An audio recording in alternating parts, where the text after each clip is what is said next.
8 years ago, I broke the heart of the boy I loved. Now, after 8 years overseas, Liam Hayes was finally coming home with his new girlfriend to meet his family. That same day, the hospital gave me its final answer. The cancer had won. There was nothing left to treat, nothing left to try. They sent me home with only time. When Liam saw my mother helping me into a wheelchair, a cold smile touched his mouth. 8 years, he said. And this is what became of you? You can't even walk anymore? Disgust laced every word. I only tugged the sleeve of my down coat lower, hiding the cluster of needle marks across the back of my hand. It's nothing, I said quietly. I fell and broke a bone. That's all. Liam gave a short, bitter laugh. In that case, I'm getting married soon. Why don't you come be my fiancé's bridesmaid? I smiled as if it did not hurt at all. No thank you. I'm about to leave for somewhere very far away. Then I patted the back of Mom's hand, silently asking her to take me home. I had barely gotten home. Mom had just helped me into bed when Liam Hayes' mother came by. Margaret Hayes stood in the doorway for a long moment, looking at me as if she had rehearsed this conversation 100 times and still could not bring herself to start. Claire, she said at last, her face flushing with shame. I know I have no right to ask you this, but I need a favor. She stopped there. She did not need to finish. I knew exactly why she had come.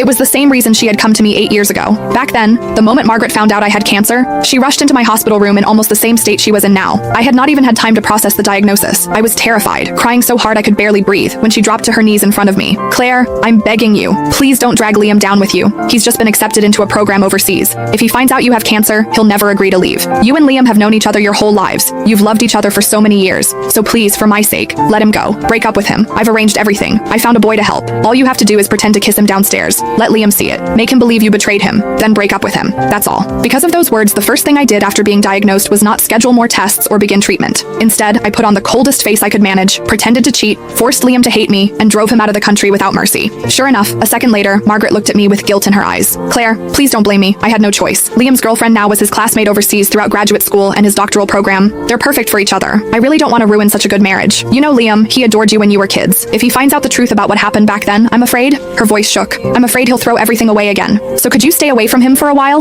You don't have much time left anyway, do you? In your condition, you shouldn't be going out. Don't you think? The moment Margaret said those words, my mother grabbed a pack of adult diapers from beside the bed and slammed it down so hard the mattress shook. Seeing that she was about to lose her temper, I quickly tugged at her sleeve and softened my voice. Mom, please. It took several seconds before she managed to hold herself back. Only then did I look back at Margaret. I can promise I won't tell Liam what happened 8 years ago, I said calmly. But I can't promise I won't see him. No, I could not promise that. Because during all 8 years of surgeries, chemo, and hospital ceilings, there had never been a day when I stopped missing Liam. When chemotherapy became too much to bear, I would clutch the old photo of Liam and me until my fingers cramped. Some nights, that picture was the only thing that kept me from giving up. I went through more surgeries than I could count. Some minor, some so dangerous Mom signed the consent forms with shaking hands. More than once I was rushed into the ICU and almost did not wake up again. Every time Mom stood beside my bed and shouted herself hoarse. Claire, have you forgotten? You said you were going to survive. You said you'd get better, go overseas and explain